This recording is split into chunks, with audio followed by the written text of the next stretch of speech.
I believe every photographer should have a price for the kind of shoot they do, which I also have. So I have differentiated the packages and what they all brings to you.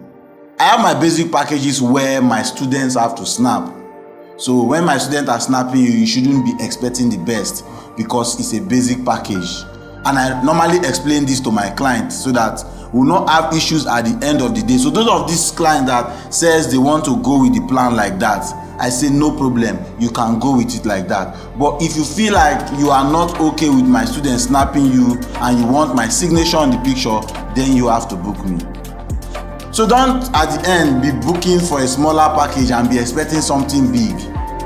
You are booking for a 5K package and you are sending me picture from a popular photographer in Lagos that charges more than 100,000 naira for that picture. And if I tell you this picture will be shot around 100,000 or 80,000 naira, you tell me it's too expensive, that you cannot snap picture. Who am I that I will be snapping you with that kind of price?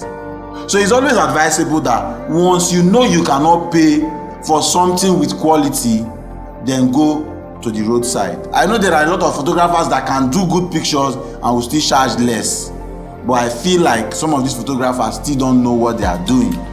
For those of you that know what you're doing and you're charging that way, fine. Maybe you stole the camera or the camera was given to you free. You don't know how expensive the camera is. But as for me, I understand that this job that I'm doing is not a child's play.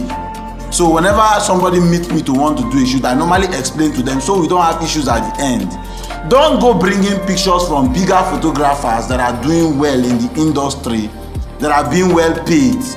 The shoot that you see, sometimes they brought makeup artists, they brought stylists, they brought photo director and everything to do that particular shoot. And it took them time to do that shoot. And after you've delayed me, you stayed in the makeup studio for a long period of time and everything, then you will now come to the studio and want me to create that same thing for 5,000 naira. I feel it's very, very wrong. No client should want to do that. If you want something good, pay for something good. If you want something small, pay for something small. There is a standard to everything, and I feel this particular thing that you're asking for, there is a standard to it. And if you want that standard, do well to pay for that standard. My name is Geetee, and I'll see you in my next video.